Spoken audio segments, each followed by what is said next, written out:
liberal capitalism is so successful at creating a process that shifts people's attention away from that indecent consolidation of power that is unchecked, that we will offer kings and princes as the sacrificial lamb before we approach a banker. Think about that. This was a prince. Liberal capitalism is so domineering a force that a monarch who is second in line to the throne will get thrown to slaughter before we touch a banker that has done the same shit that Prince Andrew has done. I'm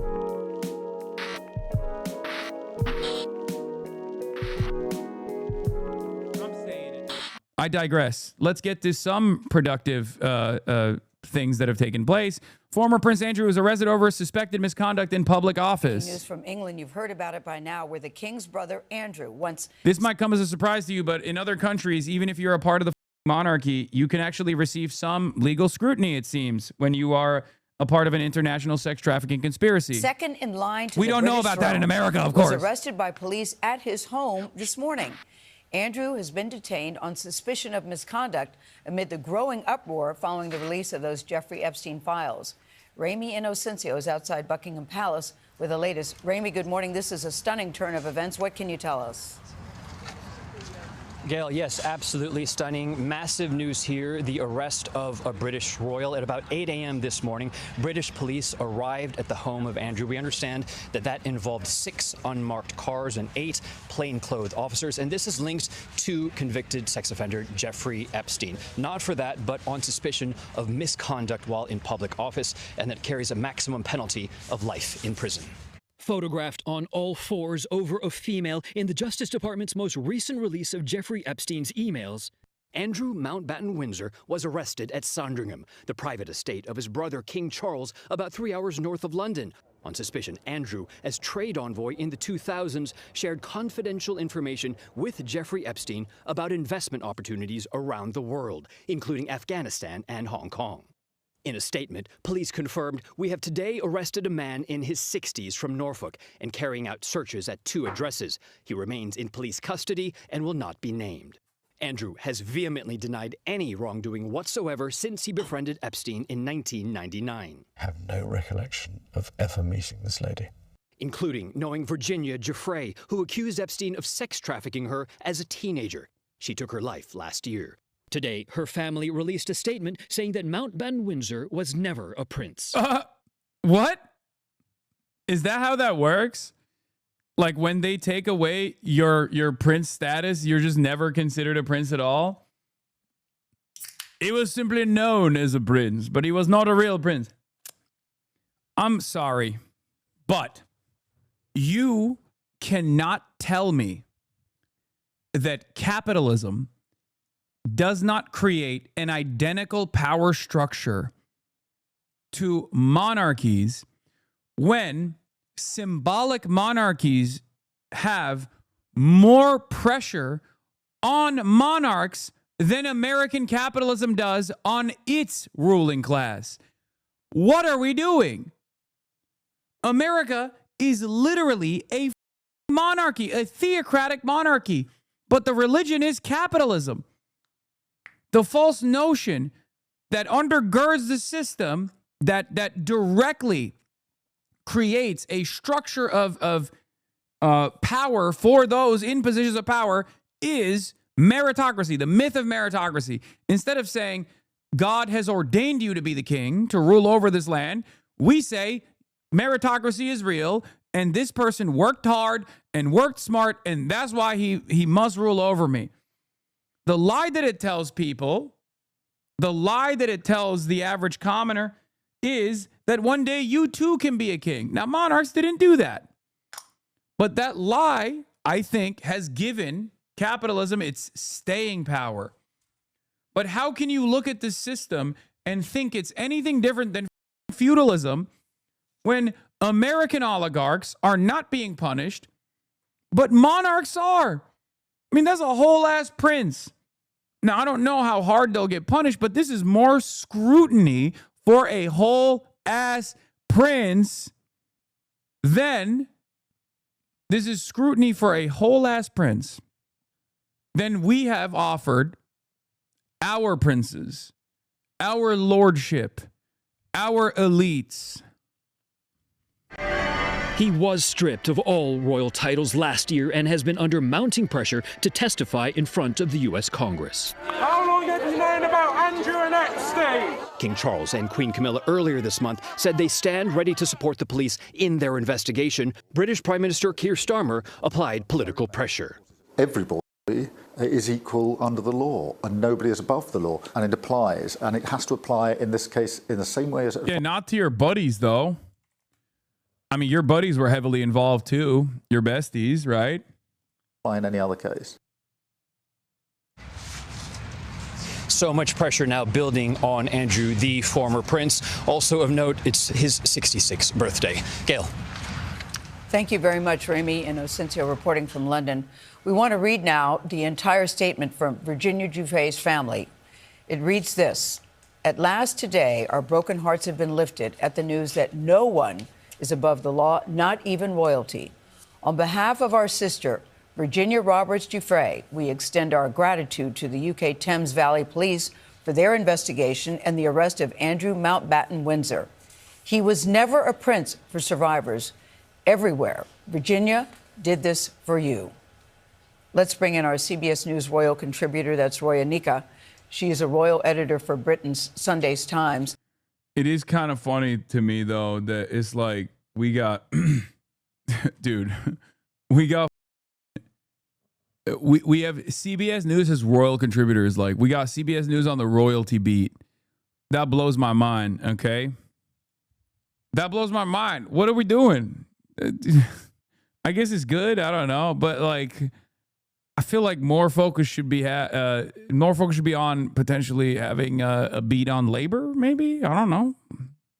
Literally, we all have royal correspondents on all the networks. Yeah, it's crazy to me. Maybe I'm too woke for this. I don't know.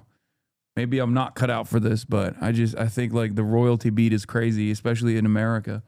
And I know that she's getting in position even as we speak. But Roya, we're very excited to have you this morning because we all woke up to this news, and I have to say, we're all still processing it here in the States. I can't imagine what's happening in the UK. Do you know yet if the king is going to respond directly to the arrest of his brother? Well, good morning, Gail. This is all happening very fast, but we have just literally this minute had a statement from the King about the arrest of Andrew Mountbatten Windsor, and I can read that statement to you now. He says, "I've learned with the deepest concern the news about Andrew Mountbatten Windsor and the suspicion of misconduct in public office. What now follows is the full, fair and proper process by which this issue is investigated in the appropriate manner and by the appropriate authorities. In this, as I've said before, they have our full, wholehearted support and cooperation. Let me state clearly, the law must take its course. As this process continues, it would not be right for me to comment further on this matter. Meanwhile, my family and I will continue in our duty and service to you all." And that statement from the King is signed Charles R. So that is the response. Extraordinarily, we are due to see the King open London Fashion Week imminently, as his brother has been arrested this morning. So that's just in, Gail. Yeah, I'm wondering, it was stunning. For us here in the United States, did you all have any heads up? Was there any talk that this was possibly in the works? Were you all as surprised as we were here in the U.S.? There has been momentum building over the last few days, Gail. We saw yesterday, I think, an accumulation of around 7 or 8 police forces getting involved. We also had the involvement announced yesterday of the NCA, which is our national crime agency, sometimes described as the British FBI. So there has been a feeling that police forces could no longer not look at this very seriously, and I think it has been moving in one direction. That said, to see those police cars arriving, about 8 of them this morning, at the Sandringham estate, at Wood Farm, where Andrew is temporarily staying, is quite a moment. This is the King's brother who has been arrested on suspicion of misconduct in a public office, the first senior royal to ever be arrested. Roya, it's Vlad. How do we... It's crazy. It is all... Okay. One immediate comparison here, obviously, is like how unimaginably powerful our, liberal capitalist system has created beacons of power that are equivalent to the lords of the past, right? Under, feudalism. 100%. Like Elon Musk is literally a god king, right? And what's interesting to me is that liberal capitalism is so successful at creating a process that shifts people's attention away from that indecent consolidation of power that is unchecked, that we will offer kings and princes as the sacrificial lamb before we approach a banker. Okay? Think about that. This was a prince. Liberal capitalism is so domineering a force that a monarch who is second in line to the throne will get thrown to slaughter before we touch a banker that has done the same shit that Prince Andrew has done. It's not even a question. Even people who work at the behest of those bankers, at the behest of that international pedophilic cabal, people like Mendelsohn, who were directly aligned with Jeffrey Epstein, who were working at the interest of American capital and international capital, those guys don't receive this level of scrutiny. It is crazy. Think about that. We all understand in our hearts as children that have been born into an environment where liberalism is the monoculture, is the hegemonic, domineering superstructure. We know liberalism. We've learned about liberalism. We know that it's an evolution away from monarchies. We know monarchies are bad. They're undemocratic. We believe in the democratic process. But how is this Epstein shit not causing you to realize that consolidation of power that existed in monarchies is still very much intact right now? It's crazy. We're all a bunch of serfs, man. We're serfs with iPhones, basically. We're serfs that eat hot Cheetos. And we delude ourselves into thinking that we've achieved freedom. We have not. We've deluded ourselves into thinking that we live in a just process where justice will be served. And sure, maybe we have more freedoms in some ways. There's a court system that's supposed to be intact. There's a court system that's supposed to adjudicate evenly. But when push comes to shove and the very wealthy, very powerful get caught with their pants down, sometimes literally, sometimes figuratively, no punishments come for them. If you are a regular working class individual and you get caught with a baggie of cocaine, you're receiving a heavy penalty. If you're black and you get caught with a bag of crack, you receive an even larger penalty. If you're RFK Jr., a member of the American royalty, you can talk about how you did cocaine off of toilet seats and you're fine. You're the head of the HHS. If you are Leon Black and you've been for years under legal scrutiny in and out of court cases for all of the victims that you participated in this international sex trafficking conspiracy with as a co-conspirator, you can still maintain your billions of dollars. Nothing happens. I mean, that's not a real just process at all. That's not a real system of justice. That's not abiding by the principles of the rule of law that is evenly applied to every single person, that no man is above the law. It's bullshit. These guys are still very much gods. They're very much kings that live amongst us. And we think, or rather, we delude ourselves into thinking that we can be like them one day.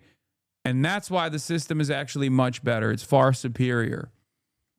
But if you pulled yourself out and approached the issue holistically, you would realize that there is fundamentally no difference between the feudal structure that we used to exist under versus what we have now under liberal capitalism. The only thing is the system defends itself a lot better. That's it. Have we heard anything at all from the prince's former wife, Sarah Ferguson, and his daughters, Princess Beatrice and Princess Eugenie, and how they are perhaps reacting to this news?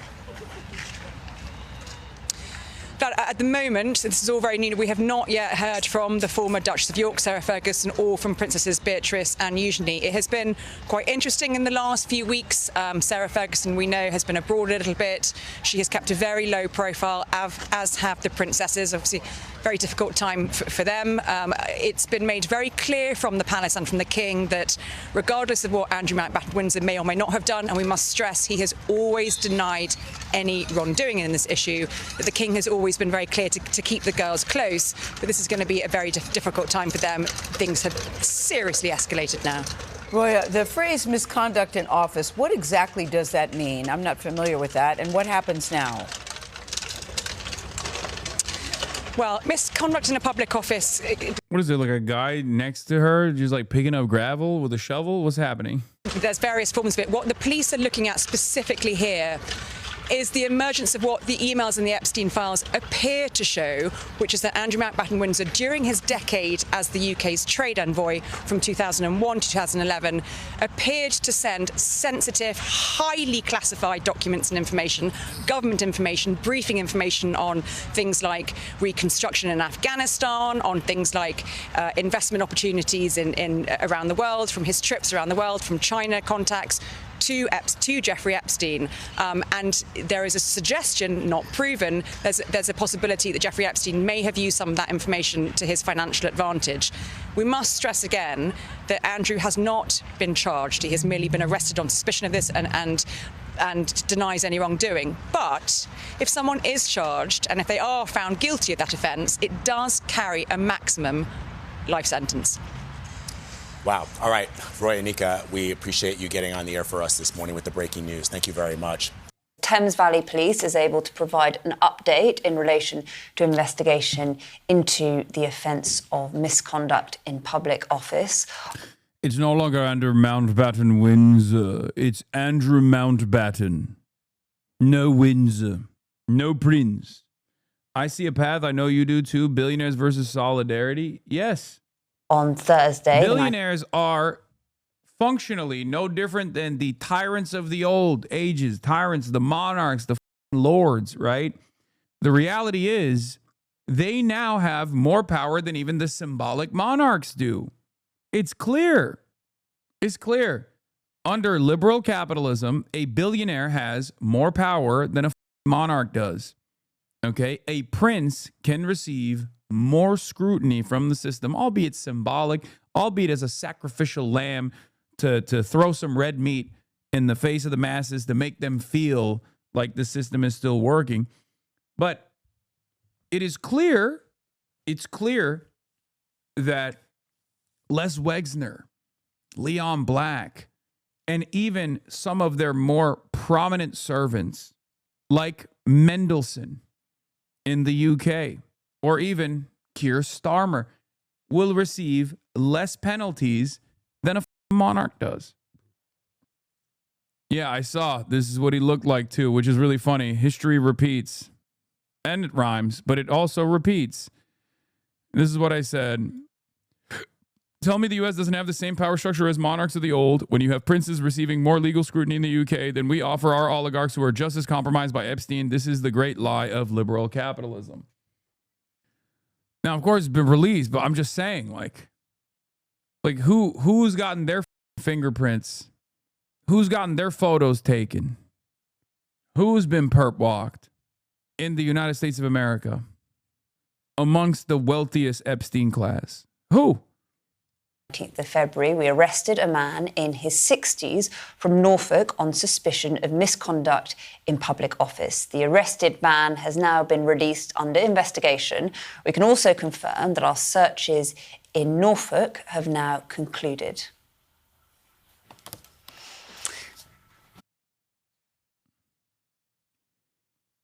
We begin with the stunning arrest today of Andrew Mountbatten Windsor. We have late word that Andrew has been released after spending most of the day in police custody.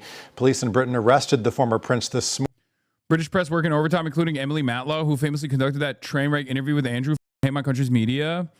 This is a pretty grave moment. One of the reasons I'm gobsmacked is because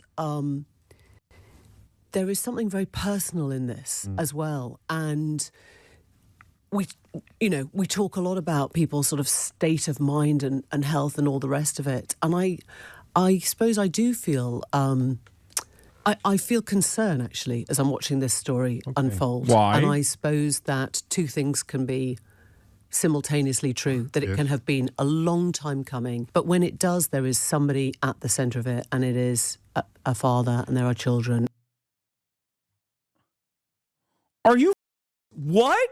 Dude, I swear to God, every British person has a chip in their brain. I swear to God. They have a surf chip, and it activated. Lady, you cooked his ass. You played a more significant role in moving this along than the average person did, okay? And for that, I thank you, okay? This got to be out of context or something, but I just don't understand how this can be in context at all. I don't. How can you be so servile? Like, what the A pretty grave moment, sighs Emily Maitlis, the same journalist who once watched Prince Andrew tie himself in the knots, denying he could sweat. How noble the sudden tenderness for a man whose closest friends ran an international trafficking ring. One almost feels for him. Almost. The real grave moments, of course, belong to the girls who never got royal protection or a sympathetic interview on LBC. Priorities. So this doesn't make any sense, because you know who else had fathers, had sisters, had daughters later down the line, loved ones? The victims. Victims of Andrew Mountbatten. You know? Everybody's got family. The f*** do you mean? Oh, wow, we have to offer our condolences and our sympathy to this, like, true villain. If we cannot establish that there are real villains, even in this, like, liberal structure that we exist in, this liberal hegemony that we exist under, if we cannot say an international sex trafficker and their closest associates are villains, no one is a villain. There are no villains at that point. You know who the villain is? You. Okay? If you are a rapist as a working class individual, you're a villain. If you're a rapist as a king, as a prince, then you're a victim. You're a victim of your own, you're a victim of this system. It's crazy. Offer more sympathy to people who have done wrong, not, participated in international sex trafficking of children, of course, but just like, done crimes of circumstance, engaged in crimes of circumstance. Offer more sympathy to those people than you do to the people at the tippy top. What are we doing? I feel like people's priorities are completely swapped for some crazy reason. We need to be more sympathetic to the working poor that ends up stealing shit because they want to feed their family, whether it's a Gucci bag or not. It doesn't matter. You know what I mean? You can't sell the bread. Bread can't actually substitute for rent. Gucci bags can, right? I don't understand it. I don't understand how you can just look at a system or look at victims of systemic forces and not offer them a shred of sympathy, but then you find all the sympathy in the end for a guy who is objectively like a straight up comic book villain, like so evil that it's comical almost. Unfortunately, it's not funny at all because it's real life and there are real victims. She's saying that she has, she's reflecting on the moment of former Prince Andrew getting arrested and thinking, well, this person is a father. Simultaneously true, that it can have been a long time coming. But when it does, there is somebody at the centre of it, and it is a father, and there are children, and there is a mental health question. And I suppose that's what's sort of holding me back a bit and saying this is a pretty serious moment. It's a grave moment. It's not a sort of jumping up and down moment. No, of course not. I think one of the reasons I'm gobsmacked. What does that even mean? What does that even mean? I mean, that makes no sense. What does that even mean, bro? Oh my God, the Les Wexner full deposition to House Democrats on the Epstein files just came out. Woo! Who remembers Emily Maitlis sat in front of a backdrop of Corbyn with a Photoshop hat and Kremlin? BBC fine with that, but not with her remarks about Cummings. Yeah, BBC's fine with this, but not her remarks about Prince Andrew either. LBC. Now she's at LBC talking about Prince Andrew being a victim of the system. It's like, no. It's crazy to me that you could just sit there and say, what about it, with your posh accent on mainstream television, on a mainstream news outlet, and say, what about the feelings of the international pedophilic cabal? What about it? Yeah, I don't care, man. I mean, call me too woke. Call me woke, but I don't give a shit about the feelings of international sex traffickers and members of the Epstein class. You know who does, though? And there is like elite solidarity there. Donald Trump. Here's what Donald Trump had to say when asked about the arrest of the former Prince Andrew. It's not a good one, Peter. What do you think? I got a question about something big overseas today. The former Prince Andrew arrested by the police there, related to something with Jeffrey Epstein. Do you think people in this country at some point, associates of Jeffrey Epstein, will wind up in handcuffs too? Well, you know, I'm the expert in a way because I've been totally exonerated. Yeah, I'm the expert at being a participant in the pedophile class. POG, I call it pedophile occupied government. I'm the expert of pedophilia. Totally exonerated. Have you been? Have you been totally exonerated? I don't think so. I'm the least guilty man in America. From the standpoint of pedophilia, no one is less guilty than me. That's very nice. I can actually speak about it very nicely. I think it's a shame. I think it's very sad. I think it's so bad for the royal family. It's a very, very sad. To me, it's a very sad thing. When I see that, it's a very sad thing. To see it and to see what's going on with his brother, who's obviously coming to our country very soon, and he's a fantastic man, the king. So I think it's a very sad thing. It's a real shame. It's a real shame that the pedophilic prince is receiving a little bit of scrutiny from the legal system, just like a little bit. He's out already. He's not like, he's not going to remain in prison, I don't think. I mean, we'll see where it goes, but like, just a real shame. I think to myself, on the one hand, a pedophile friend of mine had to get a little bit of interrogation today. And on the other hand, another shame. South Korea, folks. South Korea coming after, they're calling him an insurrectionist. They're calling him an insurrectionist. They gave him life in prison. A real shame, folks.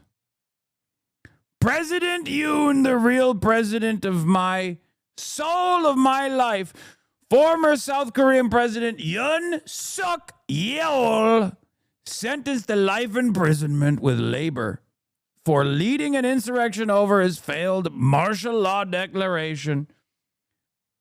I will be demanding his release. Really interesting because nobody used to speak about Epstein when he was alive, but now they speak. But I'm the one that can talk about it because I've been totally exonerated. I did nothing. In fact, the opposite. He was against me. He was fighting me in the election, which I just found out through the last 3 million pages of documents. Yeah, please. Yeah, please. You said today on Iran, bad things will happen. In the last year alone, the UK arrested his prince. Korea sentences former president to life in prison. Brazil sentences former president to 27 years. France sentences former presidents to 5 years. Peru arrested and jailed its former president. The Philippines arrested its former president. In the U.S., our system completely failed. An unlimited pardon power and Supreme Court's new absurd invented concept of presidential immunity will only further protect presidential crimes. I think the most unlikely bedfellow in this entire process has been the libertarians, who are real libertarians, by the way, and not the only invested in lowering the age of consent libertarians who love Trump and love the border wall and shit. But like The Cato Institute guys, I lean on so much more than I ever thought I would, even though they have like fantastical narratives that they go along with where they say like, we should just destroy the federal government or whatever. I cannot believe how much I lean into Cato Institute think tank guys and Reason Magazine think tank guys as well. It's, at least there are some people out there who recognize how insane this system is. It's kind of crazy. And yeah, I don't think the Philippines arrested their president, but whatever, it doesn't matter. The rest of the point still stands. Yeah, Matt Petty writes for Reason, and I think he's one of the best out there who has a different approach to this stuff, but at least like he covers the madness. He speaks to my confusion, where when I sit here and watch what the is going on. It was the ICC. Anyway, it would be amazing if we dedicate some time digging into the degradation of women and girls critical to the maintenance of these systems. People with all powers and money in the world and their preferred pastime is raping and abusing us. We need to spend time talking about the patriarchy and the permission structure of the degradation and devaluation of women and girls. I'm tired of focusing only on the men. I mean, I'm going to keep focusing on the men that are doing the raping. You're not wrong, but like, I think we shouldn't stop focusing on the men who are doing the raping. You know? We should definitely keep talking about the men who are the rapists.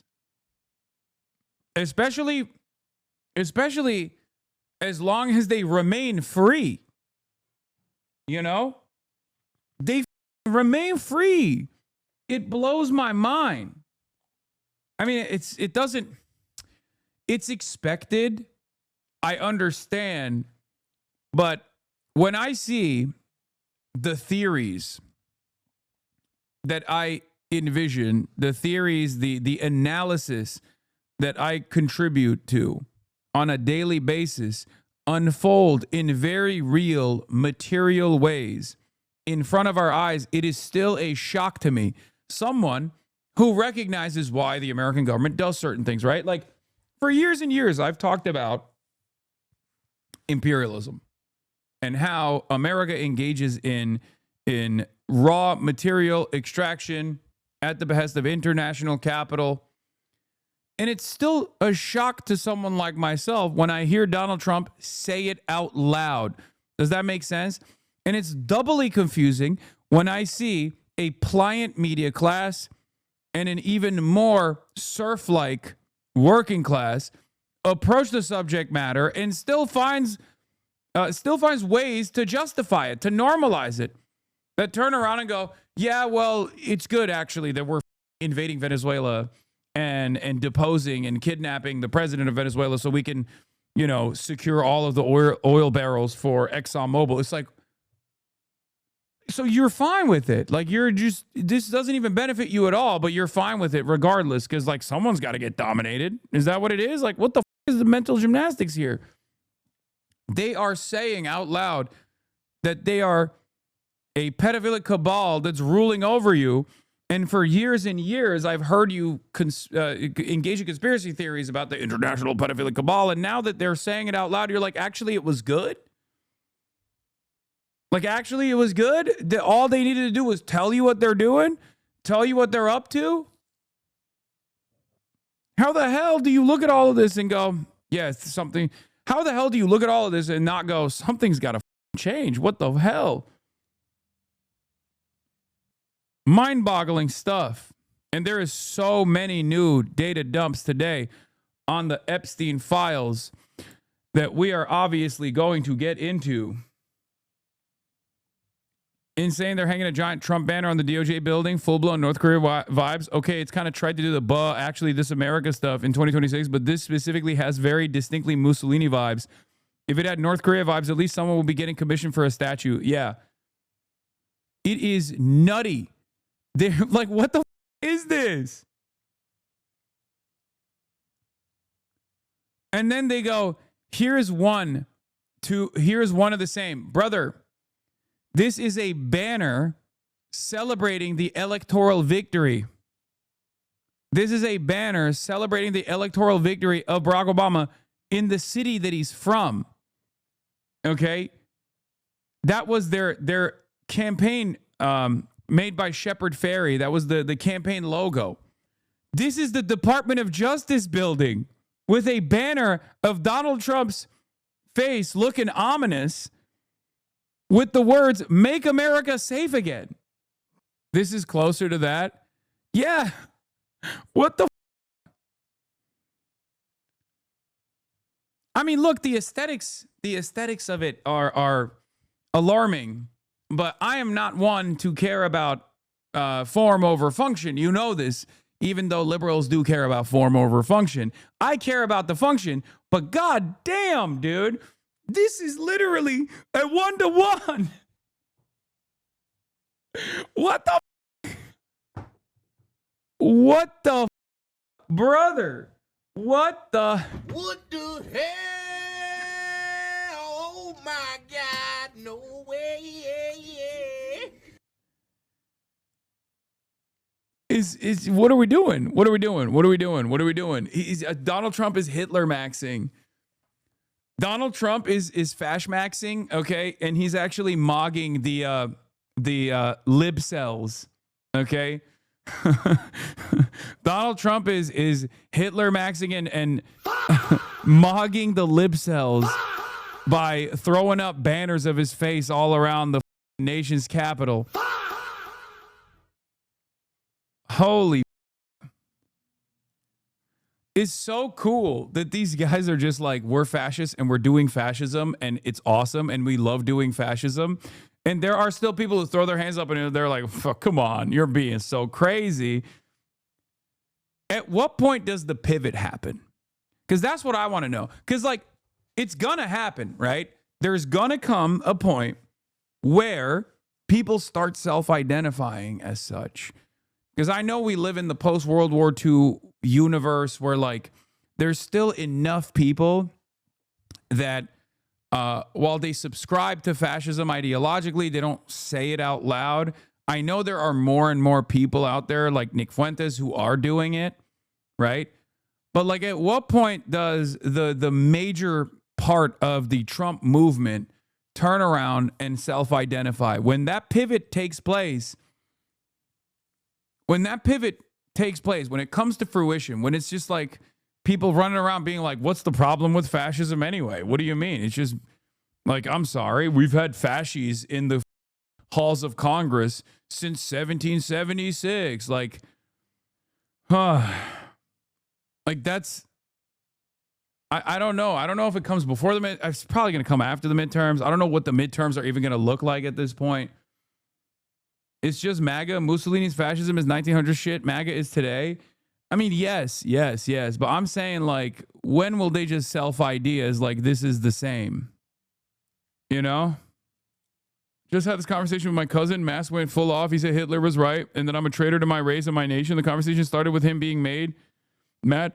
He was called a fascist by his daughters. That's like, that contradiction is always so fascinating to me. On the one hand, they don't want to be called fascists, but on the other hand, they're like, it's awesome. And we are. And all the previous fascists were right. God's country, New Jersey. Oh, yeah. New Brunswick. I know. A data center in New Brunswick canceled tonight when hundreds of residents showed up. When we fight big tech and private equity, we win. Yeah. Asman always says they aren't Nazis because they aren't mass killing opponents. So I'm guessing they will start calling them that once they do it, I guess. No, I think it comes before then. Self-recognition of that comes before then. What is this? You see the people, working class people, organized to fight big tech, and you're wishing upon a start that a millionaire will move to New York City. This guy is so awesome. I love this guy. This is my favorite Twitter account. The unwashed anarchist guy with the red triangle who's like, you know who their number one op is? The number one enemy of the working class? Hasanabi Piker. His entire worldview is just like, Hasan is my main op. He is the guy. He is the guy. I have to kill him. Like, in his mind, this guy thinks like, no, once I kill Hasan, communism will be implemented. He is the only hurdle that is standing in the way of establishing full-blown communism. I'm the final boss standing between you, the working masses, and establishing communism. That's right. Anyway, for real though, there are a bunch of people whose introduction into politics was via someone from farming drama on you, and now they honestly view all politics through that lens. I know. I don't know how we snap those out of it. I think more and more people every day snap out of it, right? Like they must, right? Because it's kind of like when Trump voters experience buyer's remorse. Like they're totally tapped in, they're totally invested in this movement, but then slowly but surely they come to that recognition. It's obviously up to us to like lead them in a more productive fashion, to lead them to the water, right? But you know, if MAGA cultists can snap out of it because like their real world experience doesn't match what Trump promised them, I think a lot of these other guys who are just like online brain poisoned by people whose only expression of politics is like drama will also snap out of it too. Here's one example of this. Apparently, Rape Tone and Israel's number one VTuber Nux Taku were talking about the Chibi review situation, and they pivoted from talking about the Chibi review situation to talking about me. Oh, did you see what happened with Chibi reviews? I did see that. That's insane. I saw Hasan like basically telling him to kill himself with all of his empathy and leftist love. Yeah, no, the tolerant left strikes again. Oh, you know what? I just think Hasan's the good guy. I don't know. He's so cute. Like what are we doing here? Like he's so cute. The sexual pathology. They have to also bring up that for some weird reason. You couldn't make like a Disney supervillain look more evil than Hasan does every single stream he goes live. Guy who just got out of his like civil litigation where he was found to be a rapist in a court, saying I'm a Disney villain. Interesting. I mean, it just makes no sense. The craziest thing is like if they would have a supervillain like be exactly like Hasan, I would say the writing is terrible. This is unrealistic. No one's that evil. Like, yeah, it would be unrealistic. What supervillain is fighting pedophilic rapists? That would not be a supervillain, big dog. That'd be something different, I think. Oh, I keep watching all of these animes, but it seems like none of the main characters are behaving like pedophiles. Well, I guess some of the animes that Nux Taku watches are literally ones where the main, the protagonist is a pedophile. Maybe that's why he watches so much of the weird lolicon shit. He supports terrorists, pedophiles, and abuses his dog. Like, there's no way. Oh, did you see what happened with Chibi? Yeah, I said, why is the tolerant left not tolerant of far-right pedophiles who promote drawn child sexual abuse material and rapists? After the bald one admitted in the court he farms Hasan derangement syndrome, I thought his audience would realize that he's a grifter. Not so sure now. Sometimes I like to check in with this side of the internet periodically to see what they're up to, and they're still doing the same shit. But they must have lost at least like some of their audience, right? Like have they taken a dent at all? Like when people like this are just outed, or is the audience just there because they're pro rape and pro CSAM? It's all bots. A dent. The audience is bots, brother man. Hard to tell. 90% of his viewers are bots or NPCs. Yeah, I mean, I just don't understand it. They actually get stronger like a Super Saiyan. Yeah. I am a little fascinated by like people congregating and organizing along the ideological boundaries of being a pedophilic neo-Nazi. That does fascinate me because it's like, how can you subscribe to this personally? Like, what has gone wrong in your life in such a spectacular fashion that you chose out of an abundance of ideological positions that you could have chosen? You could have just been like a regular ass lib, right? La la la, things are fine. The system is great. You could be a anti-communist lib or something like that, but you choose to be the worst version. Like, how do you roll a critical failure on the ideology spectrum?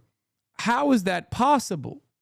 The rape tribe always resorts to vice signaling the other rapists by attacking you. I know, but like, do you not feel a sense of shame at all? Like at all? Like not even a little bit, where you're like, you don't look around when you're organizing on the internet. You don't look around your allies and go, ew, this is our movement. These are our champions. Like you don't question it at all. I know that there's people in here who are currently too embarrassed to admit that they come from that background. The Legion of Groom, right? Like there are some people who are like self-admitted groypers in the past that have realized that shit was gross and disgusting, and they've luckily, changed their minds. I have to believe that everyone they have kindness in their hearts at the end of the day, and the system breaks you down, and at your most vulnerable, if you find a guy like Rape Tone who feeds you sweet nothings and says like, nah, brother, the real reason why everything is because like these goddamn feminist bitches don't understand, like, oh, they say I'm a rapist, like that, like maybe you're at your most vulnerable, you get sucked into that or something, but like I have to believe that like everyone has the capacity to change and reform. You're describing the exact experience iDubbbz had. I doubt these people will ever have that exact moment of reflection, though. I do think they're a little more invested in being hateful than he was. Like, I understand why, people who are pedo-curious like Nuxtaku will continue churning out this slop because they make money doing it, right? Like, when you get to a point where you're literally making money doing this, then it's very hard for you to turn, right? But if you're just like a watcher, and you find yourself in this community, like how much appetite could you possibly have for, you know who the real villain is? The courts have actually found me liable of doing rapes and domestic abuse to my partners, but you know who the real villain is? Hasan! Like, how much appetite can you have for that? How do you never pull out of that and go, wait a minute, why the f*** do you keep bringing this guy up? What are you talking about? You told me last week that he was in prison. This week I find out you're more likely to go to prison. The f*** is this? You told me last week that he was 1,000,000% over. This week, everyone's clowning on me saying I'm 1,000,000% over for watching a canceled-ass streamer. It's impressive that this shit doesn't drive you crazy, bro. I'm a endlessly stubborn guy. I'm a resilient dude. But it's just funny because, like, he literally admitted in court that he's doing this because it farms the lowest common denominator. Like, that's what I mean. How do you see that and your takeaway isn't, wow, I've just been duped, huh? Like, why would you want to be suckered? Why would you want to knowingly lean into a guy that says he's pulling the wool over your eyes? He's lying to you. He's grifting to you because he thinks you're stupid. He thinks you're dumb. He thinks you're malleable and easy to manipulate. You know? How is that possible? And there are still his warriors that will come in here and be like, didn't you rape a girl in Germany? Like a little girl? No, of course not, you monster. Why? Like, what are you talking about? No, the same guy who admits that, the same guy who had to concede in a court of law, well, not a court of law, but a civil suit, that he was literally a rapist, is lying. Why would you believe the person? Why would you believe his legion of groomer friends? It makes no sense. It's one of the most liberating experiences that you can have. And I promise you, there's plenty of people in this community that have gone through this process, is admitting that you were duped and moving on and shedding yourself of your past self that's holding you back. Okay? It was a court of law and equity. It was just a civil case rather than a criminal case. Yeah, that's true. It is a court of law, technically. You know, I swear to God, like, a lot of people would rather just have this anchor around their neck and live in this pit of despair where they just double down, triple down, and they go, nah, I put too much investment into this side of the world, into this community. And maybe they're fearful that the other side won't welcome, like our side won't welcome them with open arms at first. But like, you know, there's going to be some growing pains for you. But I am a person who will give you that assurance that as long as you make this improvement in your life, I will welcome you with open arms. Okay? Others might not. My community is not like that. But there's always something that's like holding a lot of people back, especially on the internet. And I think it's like fear, it's ego, it's the fear of change. But I truly cannot comprehend how you could find yourself in this community of individuals that organize around being like straight up assholes, villains, rapists, consuming drawn child sexual abuse material. It's odd. I have a Hall of Shame image to show you how I was 3 years back and how I've changed in the last year seeing you. He lied on stream and people believed it. I got duped by Andrew Tate when I was 20. Sag. See, this is what I mean. Like, there's obviously cultural forces at play here, but people still have the capacity to change. One of the things that people have to do when they are going through this change, of course, is to identify how they were duped in the first place and to try and eradicate those biases that they have. Can I send the Imgur link? I mean, you're subscribed. You can if you want to. You are so right. When I was finally able to say I was lied to by the people I was told to trust my whole life, I felt so free. Yeah. I think some of this is due to age. When you're younger, you're more vulnerable. When you're younger, you're more malleable, right? You're more likely to be duped. And when you get a shared sense of community, when you get these like shared goals and you find a place where you feel like you belong, you're much more susceptible to whatever the they're saying. And that's why I cover, you know, right-wing communities on the internet all the time, right? My Hall of Shame. What is this? This is your Tate destroys Hasanabi. That's funny. No, it's not a poop song. It's him. It is. My younger brother got duped and never came back.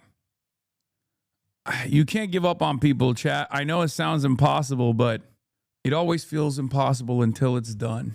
You know? Your sweater is low Kirk kind of gay. Thank you. Hi, Kirk. Maybe some people don't think change is possible. Literally, someone posted a video of you today when Husky Hassan was talking about the alpha male shit from many years ago, and they think you're still that same person. No, those are people who want me to be a villain as well. Those are the liberals who also behave in that same way, where they're like, this video from 14 years ago of a satirical approach to like bro style content that was immediately deleted. Like that doesn't represent who I am as a person, even shortly after its release, right? But shows my growth personally, is actually a demonstration that this person is a grifter. The reason why people say that is because they want to disparage. They can't have a conversation around ideological boundaries. They can't have a conversation about policy. They can't have a conversation about methods, because that conversation is not going to favor them. So all they can do is just go bad, bad, bad. This guy's bad. This guy's bad. Attack the messenger rather than tackle the message. This is a very common technique that a lot of people use. And part of the reason why they use it is because it's a very effective one. That's it. That's it. It feels impossible until it's done. That's exactly what my girlfriend said to me about pegging. Yeah. I think like being kind to people in your immediate vicinity and not giving up on them is more powerful than you would give it credit. You know? That's all I'm going to say about that. All right, let's get into it. So there's a bunch of different stuff that came out about Les Wexner's deposition from the House Oversight Democrats, and it's nuts. It's like 4 hours of people asking him questions. We'll go on the record. Les Wexner is the owner of L Brands. For those of you who don't know, he's like the principal financial backer of Jeffrey Epstein. And I mean, it's 5 hours, right? So we're not going to watch the entire thing, but I'm sure there's people already like clipping different important parts of it right now, and we'll parse through that.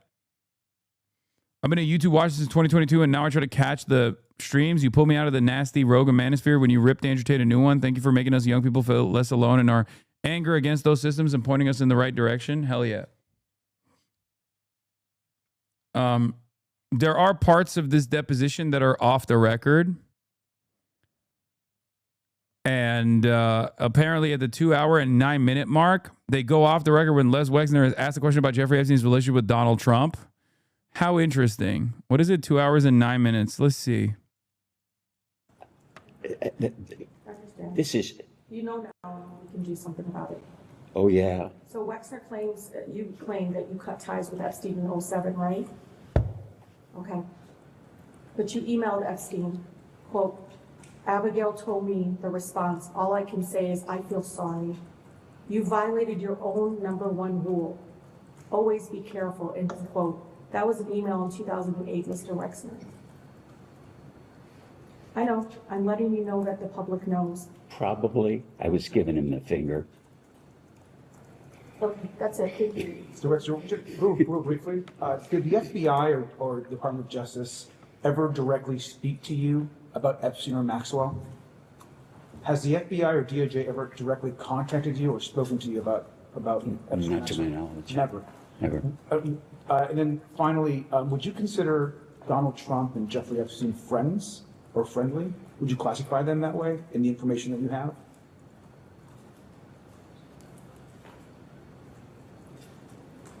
I think it's really two questions.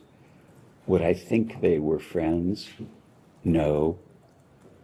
Jeffrey Epstein held him out as a friend. Great, thank you. We can go off the record.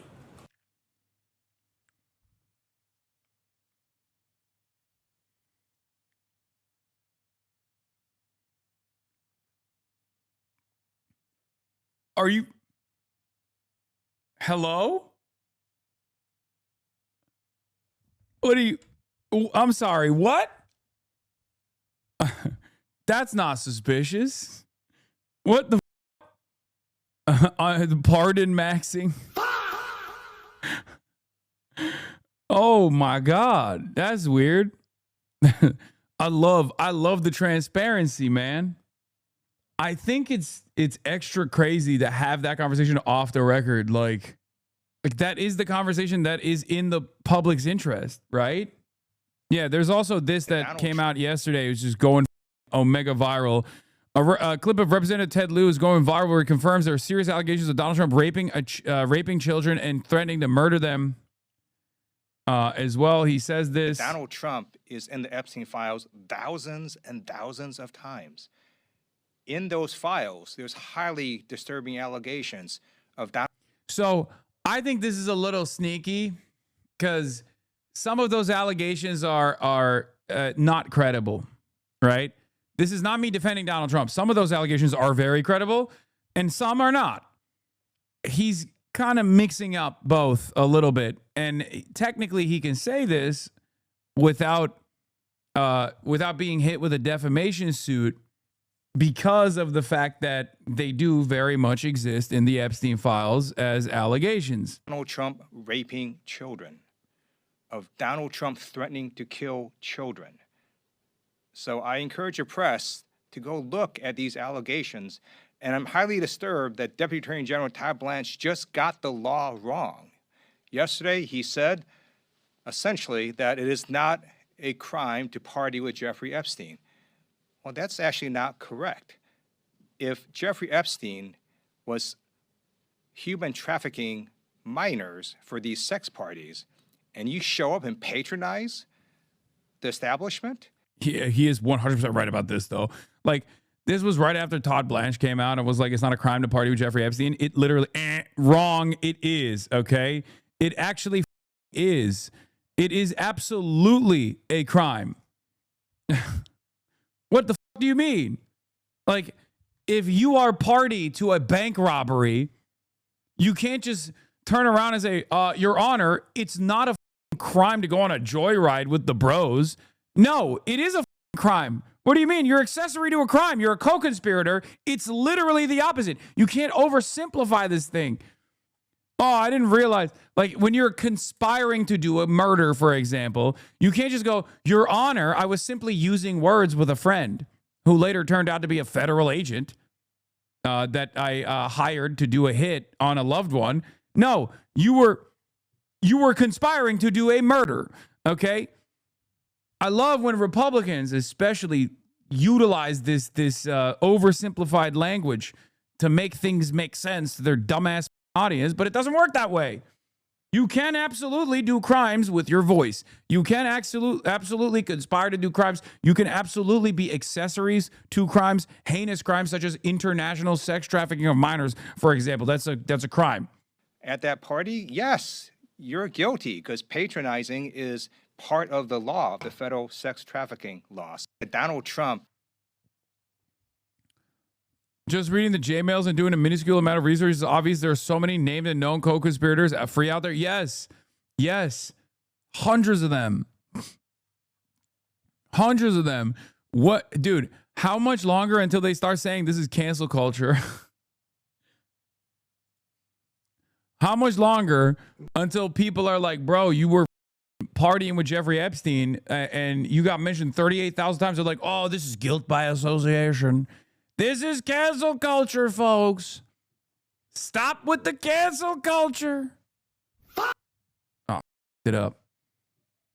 God damn it. If you have a sec on or off stream, oh my God, chatter, take a day off. Okay, DSA chatters. Stop sending me the DSA article about how difficult it is to organize the 100,000 new DSA members, okay? Stop it. Stop it. Zoran's mom went to one of those parties. Did she break the law? No. You want to know why? Because it wasn't one of those parties, dumbass. Again, there's a distinction. There's a reason why not every single person that is mentioned in the Jeffrey Epstein files is receiving the same level of scrutiny, okay? Do you understand? No, you don't. You don't understand. You're just trying to defend daddy. You're just trying to defend Donald Trump. If Zoran's mom was mentioned 38,000 times in the Epstein files and was known to hang out with Jeffrey Epstein directly, personally, and Jeffrey Epstein was known to frequent Zoran's mom's golf club, for example, yes, then she would be worthy of scrutiny. She would be worthy of more than scrutiny. She would have to receive prosecution, okay? If Zoran's mom lived next to Jeffrey Epstein, Zoran's mom sent emails to Jeffrey Epstein directly saying, oh, I want to come to your island. I have kids with me. Here are their ages. Some of them are 12. Some of them are 14. I heard you like them young. If she did that, then yeah, it would be valid to investigate that further. Just trying to clarify versus the blanket statement that going to his parties was breaking the law. No, you're trying to debate Lord at the behest of your favorite international sex criminal. Okay? That's what you're trying to do. We know what you're trying to do, dumbass. Don't act like I'm offering a blanket statement. It's very clear what the law dictates. If you are accessory to a crime, if you are actually participating in any kind of illegal activity. I vote for progressives. Okay, I don't give a who you vote for. Shut up. Oh my God, people are such bitches. I'm just curious, bro. You're making me actually not want to vote for progressives anymore. I just wanted to do a little debate lording about like what the boundaries are of international sex trafficking. I don't care who you voted for, chatter. Shut the fuck up. What do you think? That's a shield all of a sudden? Oh shit, this guy votes for progressives. I guess it's all right then. I guess it's all right that you're just like engaging in bad faith defenses of the pedophilic cabal by bringing up shit that is utterly irrelevant. Come on, man. Yeah. Zoran's mom didn't actually participate in like a Jeffrey Epstein party. Jeffrey Epstein attended a party that was thrown for Zoran's mom for the release of her new movie. Where are all the Diddy memes for people on the Epstein list? Yeah, that is actually kind of crazy. I feel like the Diddy stuff, I mean, it's not like a psyop or anything, but it's crazy that like the Diddy stuff kind of made all this stuff memeable and people don't take it as seriously anymore. It feels like. Calm down, Hasan. You love making enemies chatters. No, that person is already an enemy. He came in all bad faith. Come on, dude. Not every... I think you guys are confusing something here. Not every single person that comes in and is like, oh, I'm a long-term community advocate, like... And here is the most bad faith pro-pedophilic cabal argument that anyone has ever heard. That doesn't automatically mean that they're actually a member of the community. You remember, all you need to do is follow for 60 minutes. And you can even bypass that if you subscribe for $6 or for free. The Piker Broadcasting Service is sponsored by you, the people, for you, the people. Piker Broadcasting Service for tomorrow's news today. That's right. Your voluntary contributions are the only way that you can support the show. Your voluntary contributions in the form of a $6 a month subscription or a free one in the form of a Twitch Prime allow me to maintain my editorial independence. Anyway. Throwing bagels at the wall. Thank you for the 20 gifted. Mike Moon, 22. Thank you for the 10 gifted. You know what's really funny? A lot of people that were like haters of the soundboard are now demanding it. I feel like there were people that first came in and were like, the soundboard is actually diluting the seriousness of this stream. Like the show is supposed to be like serious political commentary. Some people were like, oh, well, at least he has some joy in his life and we should let him have that joy in his life, right? But now people got so used to it. They're like, where's the fuzz at? Like, they're demanding it.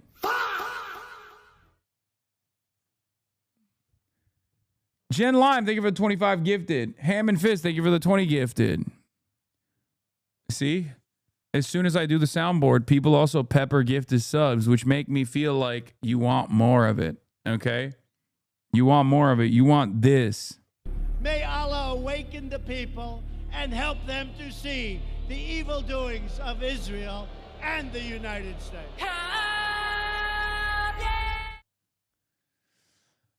Funny at first and annoying that I warmed up to it again. Suspicion bridge effect is real. Hawks Flock, thank you for the 5 gifted. And Posichronic, thank you for the 5 gifted. And BMO Flow, thank you for the 5 gifted. Brother, you have fun with the soundbar, go for it, but we're not demanding it. I don't know. Kind of feels like a lot of the gifters are demanding it. I like how you're just making shit up, but to be fair, I do the same thing. What do you mean, making shit up? What do you mean, making shit up? Hello? Anyway. But let's see what weirdo nonsense Trump said today at the Board of Peace before we move on to the bulk of the Epstein files. But I was very proud of it. President Pena of Paraguay is here. President, thank you very much. Young, handsome guy. It's always nice to be young and handsome.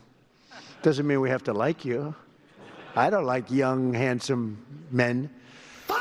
Women, I like. Bruh. Men, no, I don't have any interest. Bruh. Good. That's right. That's right. Thank you very much. That's awesome. That's awesome. Incredible work, man. You are a legend. This is the unit that defends this dumbass will then turn around and be like, AOC is babbling. It's crazy. It's crazy. He's out of his dang mind, dude. He's Brandonizing at an alarming rate, by the way. This is the Brandonian revitalization. Thank you. This is the Brandonian resurgence, for the record. Because he did this shit. And you know what he did after doing this shit? He fell asleep, bro. He literally just passed the out. He literally got up on stage. He was like, I love hot people, whatever. It would be so nice. And then he just passed out. Full implementation of the second phase of the Gaza. What are we doing? Was Hogshoe me? No. And no, I'm good. And you know, the entire conservative commentary, it's going to be like, well, our big, beautiful president is too tired doing big, beautiful business deals, which are not business deals at all, but actually deals for peace, more like peaceness deals. And you guys simply lack the intellectual honesty to address it as such. Yeah, peace is not easy work. It's hard work. That's why he's fallen asleep. That's why I call this board of peace. Not bored like B-O-A-R-D, but B-O-R-E-D. He's honkshu mimi maxing and he's sleep mogging all the third world cells that are a part of the board of peace. Peace plan. This includes ensuring a lasting ceasefire and the successful implementation. Yeah, Donald Trump's cortisol levels spiked so hard he had to balance it out by falling asleep. It's actually a real alpha dog. It's actually a real alpha dog move from him, okay? You don't understand. You don't have the capability. You're not a real mogger. Zoidbarf, thank you for the 50 gifted. Breaking an extraordinary and illegal move. Trump says he's transferring. Oh, this is the other side. Trump says he's transferring $10 billion from the U.S. government to his board of peace, which he chairs, and uses the funds as he wishes. And I want to let you know that the United States is going to make a contribution of $10 billion to the board of peace. Thank you.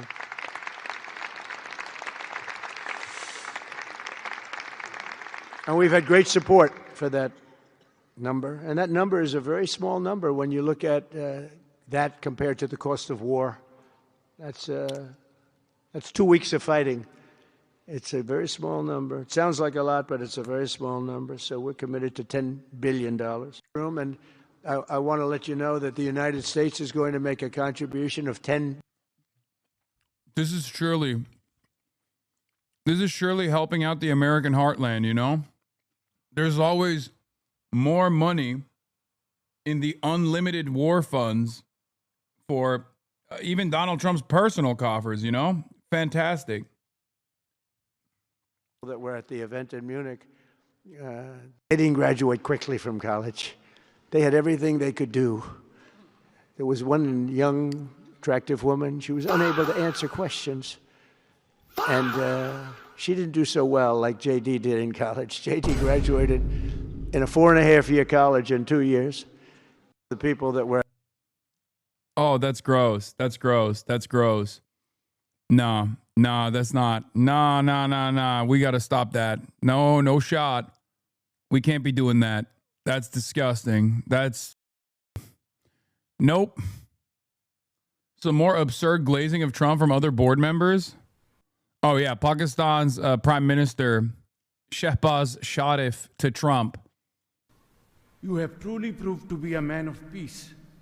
And let me say, Mr. President, you are truly savior of South Asia. Of Gaza. At the UN General Assembly, Trump gets laughed at for asserting bizarre, untrue things. Here at the Board of Peace, he gets to be told he's the world's only hope. Here is Tony Blair.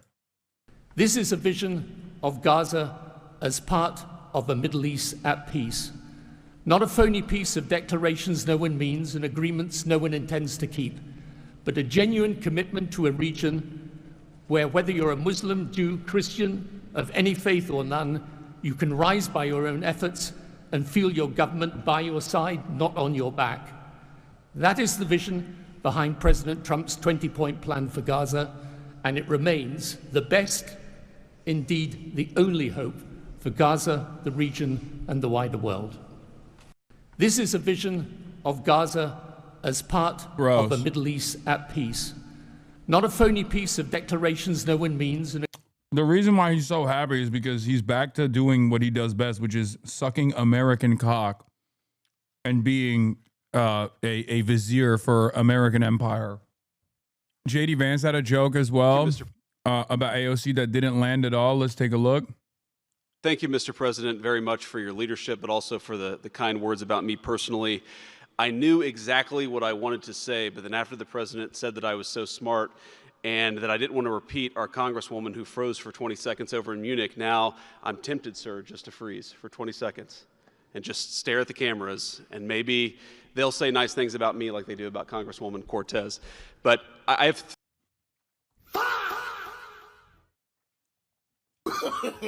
No, no, no, no.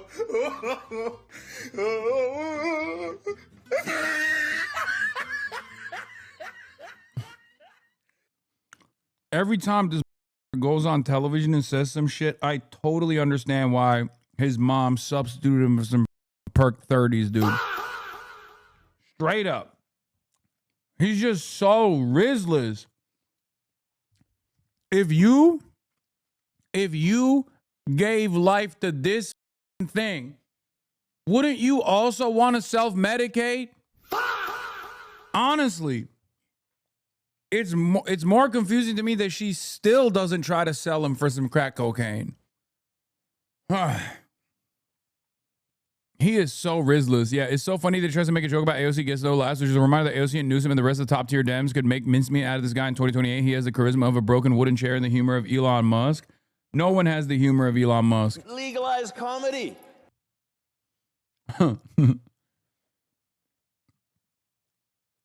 I hate these so much. I hate them because they're fascists, but I also low-key hate them because they're so rizzless. Like, so they're so pathetic, dude. Morning in connection with accusations that he shared confidential information with Jeffrey Epstein while serving as a British trade envoy. Now, for years, Andrew has been embroiled in scandal for his association with the late sex offender, and he was stripped of his royal titles last year. In a statement, King Charles said he supported the investigation of his brother, adding, quote, "The law must take its course." Let's cross right to our correspondent in London, Benedict Pavio. Benedict, let's start with this breaking news, word that Andrew has been released. What can you tell us? Yes, Andrew Mountbatten Windsor arrested this morning around local time 8 a.m. In his new residence, a private residence of the King on the Sandringham estate, has now been released. He's left police custody following this arrest this morning on suspicion of misconduct in public office. The former prince was photographed reclining in the back of a black Range Rover which came to collect him, leaving Aylsham police station, and that was soon after we spoke, so soon after 1900 GMT. Thames Valley Police have issued a statement. They provide this update following this arrest this morning and now release. The force says Thames Valley Police is able to provide this update in relation to an investigation into the offence of misconduct in public office. On Thursday, we arrested a man in his 60s from Norfolk on suspicion of this misconduct in public office. And here's the interesting sentence. The arrested man has now been released under investigation. We can also confirm that our searches in Norfolk have now concluded. That means that the current home search is over, but we can also, it's understood that police searches in Berkshire are still underway. Now, that is the former home on a royal estate, and that is near Windsor. And of course, we know that Andrew lived there for over 20 years and he was rushed out at night. It's kind of wild to me that they just sat on this for decades. So, like, obviously he had ample time to, like, delete whatever evidence he has, right? But also, on the other hand, I think these guys are so profoundly stupid and so untouchable. Like, their perception is that they're so powerful that, like, no one can actually offer any scrutiny to them, that it makes me feel like he might not have actually done his due diligence anyway. Like, given all of the opportunity to delete his hard drives and shit, I could totally see him not doing that at all, because he's like, what do you mean? I'm a prince. I don't feel the need to do any such thing. So who knows? What I'm wondering is how the powerful forces that have played a role in setting up this, like, blackmail pedophilia operation are going to try to move the conversation away, like the public attention away from them to, I don't know, the sacrificial lambs, making it seem like they were independent operators, just like they tried to make Jeffrey Epstein be a guy with a voracious appetite, avarice, for pedophilia. And he was just like a like standalone pedophile, and he didn't actually traffic it for anybody else, like just for himself. And it was like, everyone was like, that's not true. What the fuck are you talking about? Nobody really believed that. Well, nobody but ContraPoints and Ezra Klein. Under cover of darkness, very much instructed to by the king, his older brother, and I think that was very much to try and get away from the attention of the media, because what has been happening is that this scandal of the Epstein files, this release of the last tranche, particularly of emails by the DOJ, the American Department of Justice, has been completely overshadowing the work done day in, day out by the king, by the queen, by the heir to the throne, Prince William, by his wife, Catherine, and others. So Thames Valley Police have told us this evening in this statement they will not be making any further statements at this time. So he's left under investigation, presumably wanting to go back to his current home on that Sandringham estate after a bruising, I would imagine, 11 hours. Police cell, probably had his DNA taken, probably had his mugshot taken, a photo, and may have been fingerprinted like any other person who would be arrested in those circumstances. He is not above the law, as indeed Keir Starmer, the UK Prime Minister, had mentioned earlier today. I'm not sure you can answer this, Benedict, but what should we read into this? The fact that he's been released and the possibility that he could still face charges in this case? Oh, he could very much still face charges. It's interesting. I mean, we had no word, and the king apparently wasn't told in advance. We've learnt a short while ago that the Home Office, so what is the Ministry of the Interior, was told by Thames Valley Police before that they were going to be arresting the former Prince Andrew. But it is not clear at the moment if he is going to be charged, if indeed, there is a particular line of question that he's been put under. We simply don't know that. We don't have those facts. He may have been told that he must not leave the country. So although we have the start of this very public arrest today and this release under investigation, this could take weeks, it could take months. And it is important to underline that this arrest has to do with his role from 2001 to 2010 as UK trade envoy, representing the UK government, the United Kingdom across the world on these various business missions. And the allegation, as seen in leaked emails and that last tranche a few weeks ago by the DOJ in America, of him, then Prince Andrew, forwarding very confidential, highly sensitive market information, financial information, analysis by the British team, the British delegation and the British government about financial interests, financial possible future investments, whether it's in Singapore, in Afghanistan, and other countries. And this is a complete breach of trust, since being UK trade envoy, you are held in a very high position, and therefore you have very confidential government documents that are forwarded to you. They are not meant to be forwarded to anybody else outside government, and the allegation is that he sent those to the convicted sexual, now dead, paedophile Jeffrey Epstein. So for the moment, this arrest is not directly linked at all to the multiple allegations that he, then Prince Andrew, had any encounters, sexual or other, with Virginia Giuffre, his main accuser, or indeed any other trafficked girls by the same Jeffrey Epstein. So this ain't even about the sex crimes anyway. This is just about leaking state secrets. I guess whichever way justice is served is good. I don't know. I mean, what gives me a little bit of hope is if they consider this to be high treason, which I doubt that I don't know if they will, but that would put Mendelssohn's ass directly on the frying pan. You understand? Do you know how good that would be? Because everything that they're investigating with Prince Andrew is tenfold. It makes Mendelssohn more compromised tenfold more compromise. Would Andrew snitch to save his life? They'd kill him, I think. That's crazy. I mean, just like they fried Al Capone off of tax evasion, it kind of feels like they're doing this. Wouldn't that make the labor look good? Yeah, because once Mendelsohn is prosecuted, that will put the attention onto Keir Starmer, and then Starmer will have to resign. Starmer's resignation at this moment would be like Justin Trudeau. Like, I don't know where they go from here. And I hate that your party could not actually build momentum and just like fell apart shortly after they were organized. Because right now would have been their moment.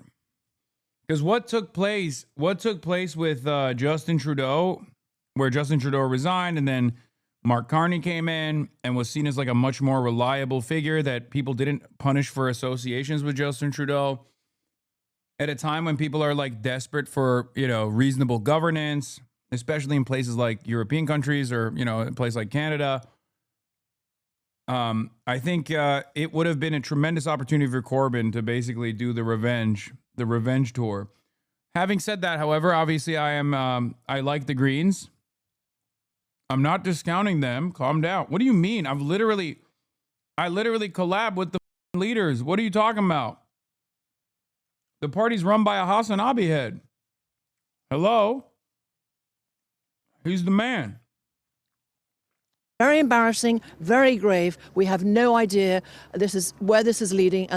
You endorsed Jill Stein for crying out loud? No, I didn't.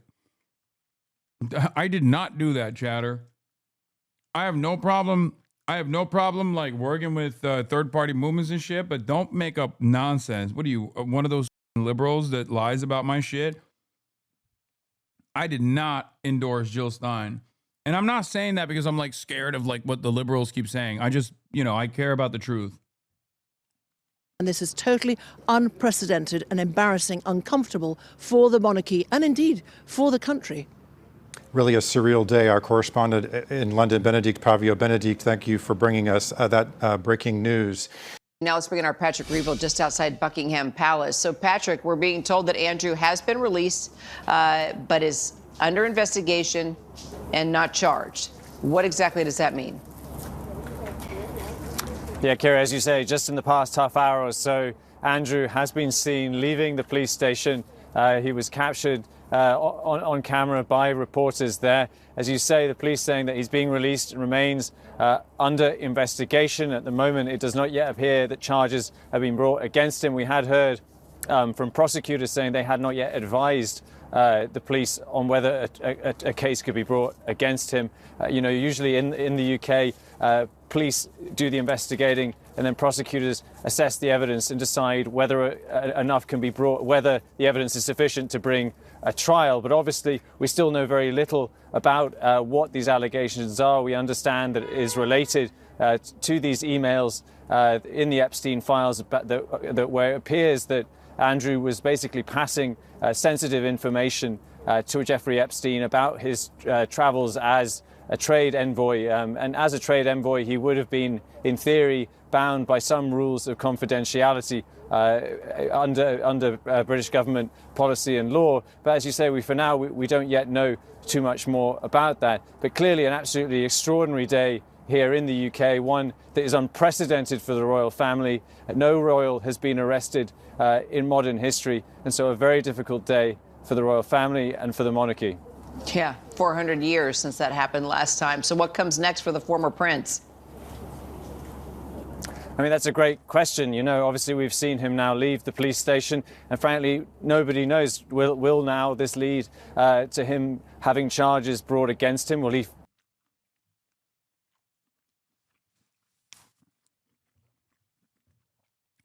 What do you think? You think I'm fasting? Does it seem like I'm fasting? Oh my God, I forgot. Is that the answer you think is going to happen here? Oh no, the food just fell in my mouth. It was just in front of me, packaged, ready to be consumed, and I forgot that I'm supposed to be fasting. Is that what you think? Is that what's going to happen here? You're on Mecca time? Yeah. go on trial? If he goes to trial, would it be successful if he was convicted? You know, he's currently being arrested on suspicion of misconduct in public office. And so, you know, there's a very broad range of penalties for that. It can be up to life imprisonment, but of course it can also be much, much less severe than that. I think if it was related to leaking information as a trade envoy, it's probably likely to be less severe. But equally, we don't know if the police could have perhaps found something else while they were investigating it. It's possible that these emails and the enormous pressure around Andrew that has come out because of the Epstein files in the US, because of that enormous pressure, the police have been pushed into looking into this more, and it's possible that they've discovered something else, perhaps even more serious. We do not know, but for the time being, of course, Andrew has always vehemently denied any wrongdoing. At the moment, he is under investigation, so huge numbers of questions and an extraordinary development, and this story very, very far from over, Kira. Patrick Reevell will stay on the story. Thank you. It was the latest release of the Epstein files, 3.5 million of them, that piled the pressure onto Andrew. Now he has been arrested. And they contain embarrassing documents, photos like this of him on all fours at an undisclosed location. But the police investigation doesn't appear to be about his interactions with Virginia Giuffre or any potential allegations of sexual abuse. Allegations Andrew has always strongly denied. Instead, it's his time as a trade envoy, an official position that is under scrutiny. The timeline here is really important, so let's start with that. It's so funny that the British government's like, the international pedophilia is fine, but it's a bridge too far to reveal trade secrets, okay? I can excuse the international sex trafficking of minors, but if you fuck up the bag, if you touch the bag, we're gonna come after you. But like I said, the positive here is that this is directly relevant to a much broader investigation that will take out a lot more figures in British politics. It was back in September 2001 that Andrew was appointed trade envoy. In June 2008, his friend Jeffrey Epstein was convicted in Florida for procuring child prostitution. Just over a year later, Epstein was released from prison. In December 2010, Andrew visited Jeffrey Epstein in New York. In 2019, he said that this is when he broke off contact with him. In February 2011, Andrew continues to email Epstein, and we'll come back to this. In July 2011, Andrew was forced to quit his trade envoy role. April 2015, and allegations against Andrew emerge in court documents regarding Virginia Giuffre. And in February this year, police started assessing claims over his links with Jeffrey Epstein. Now, the latest files appear to show correspondence between Epstein and Andrew when the latter was trade envoy on non-personal business. So let's start with this email. It's from November 2010, and what it is an aide forwarding to the Duke of York attached reports for Vietnam, Singapore, Hong Kong and Shenzhen in relation to your recent visit to Southeast Asia. That was as trade envoy. 5 minutes later, the Duke, as he was known back then, forwards that on to Jeffrey Epstein. There's another one too. This is about Afghanistan. It's also 2010. It's sent in December, and it's from Andrew directly to Jeffrey Epstein himself. And he says, attached is a confidential brief produced by the Provincial Reconstruction Team in Helmand Province. That's in Afghanistan. He sends that directly to Epstein and says, I'm going to offer this elsewhere in my network, including Abu Dhabi, but would be very interested in your comments. Then there's this email from Andrew again to Jeffrey Epstein. Now, the important thing here is the date, February the 9th, 2011. That is after when Andrew had originally said he ended his relationship with Epstein, but it's also when he's still a trade envoy, that official position. The contents of these emails are just fragments of events, and we don't know the specifics of the allegations being investigated. Again, this all appears to have taken place while Andrew was... Yeah, what could have taken place? I wonder. MI6 is logging in. Bro, it is literally full blown. Like, the theory now is, was he a Mossad guy and a CIA guy? Or was he something above Mossad and definitely still work with the Israeli state, but like at what capacity? Right? That's the only question that is taking place. Like, there's no one who is even remotely sincere about making accurate assessments about Jeffrey Epstein's entanglements with espionage agencies is saying that this is not related to Israel or America, and it's like Russia or whatever. Like liberal media will say, oh, he's Russia. But who was he serving? Or were the agencies serving him? Trade envoy an official position. He has denied all wrongdoing. And Les Wexner's attorney? It was just regularly done. Les Wexner's attorney did not like this man's answers to the questions during the House Oversight Committee deposition. He told Wexner, I'll kill you if you answer another question with more than 5 words. Okay, wait, what? Answer another question with 5 words, okay? Answer the question. Okay. It was just.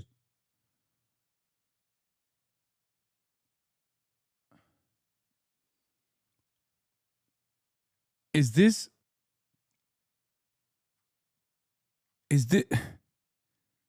what? Is this AI? Is it a fake video? Am I getting duped? Is it a fake video? What the was that? Do we know what time code it's around so we can watch the rest of it? Prince Andrew we need to, I want to watch the rest of it. Like, if you can find me the timestamp.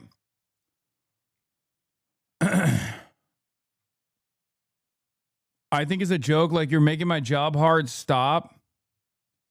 Yeah, it's from the original video. I mean, it looks exactly like the original video, but I'm trying to figure out if it's like somehow manipulated or we need chat. Is this real? It's probably a joke, but I want to see the context before and after it. Just regularly done. Answer another question with 5 words, okay? Answer the question. Okay. I mean, he just straight up says, I'll kill you. He whispers, I'll kill you if you answer another question with more than 5 words. Okay. That's AI, Unc? No, it's not AI, bro. Notice would not post this. 425.05. Thank you, chatter. Jesus Christ, y'all are. No one else is doing it like this, chatter. It's probably a joke, but I want to see like what came after it or what came before it. For the complexity. Those clients, is that if you were doing it 3 or 4 days a month, certainly a week or a day a month, just focusing on these things because there were accountants and tax lawyers and other people. And then what's in setting up, as an example, I didn't have the idea to inventory furniture or valuables. And it's like, how could you have all silverware in your house? And I didn't count forks and spoons. And it's like, Jeff said, people could be walking out with forks and spoons. I said, gee, that's a good idea. We ought to have an inventory. But then there was, I hired a lady to be like the house manager. For being the L brand guy, pedo fucks got no drip. Yeah. 425.08, it's coming. Who had run the U.S. Embassy in Rome and said, yeah, I know how to do this. And I said, well, why don't we keep inventories of stuff? And she said, well, yeah, I could do that. So she did that as kind of a puny example, but I wouldn't have had the idea. But then all the things were inventoried. That wasn't work for me or Jeffrey. It was just regularly done. Answer another question. 5 words, okay? Answer the question. Okay. A discrete question on a different topic. We know that at one point you owned a property in Palm Beach. It was a large oceanfront estate. We understand that you sold that estate to a guy named Abe Gossman, and that later Mr. Trump and Mr. Epstein got into a bidding war over that property. Do you have any knowledge of, or did you have any involvement in that dispute between Mr. Epstein and Mr. Trump? No.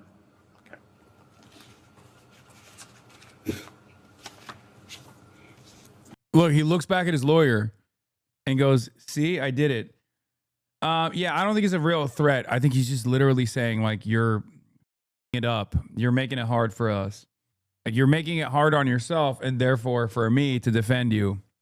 This is a deposition. Stop yapping. I don't know how like high-powered attorneys work. So I don't know if like high-powered attorneys will tell their multi-billionaire pedophilic clients to shut the f- up or I'm going to kill you like that. Like, is that normal for like attorneys like this? Like the relationship between an attorney and a client at a high status situation like this one? Maybe. Because like, I feel like this guy's probably a partner in a massive law firm. You know what I mean? He's not like some ambulance chaser. He's doing a government deposition. He is defending a multi-billionaire pedophile at a government deposition. So I suspect he's high power enough himself to just like have a different rapport with his client. Better Call Saul clip farming. It's literally just hyperbole. You shouldn't shut the fuck up. You're incriminating yourself the more you speak. Yeah, no, that's what I'm saying. Because like when you see the clip without additional context, it leads you to believe that this is like, you know, someone's making the boss call. Like it's a literal threat, but it's not. I think it's just a joke. Like I think he's just like being hyperbolic. It's not his handler literally being like, you're going to get assassinated. Hasan Reactions is one of the best ones in the React channel.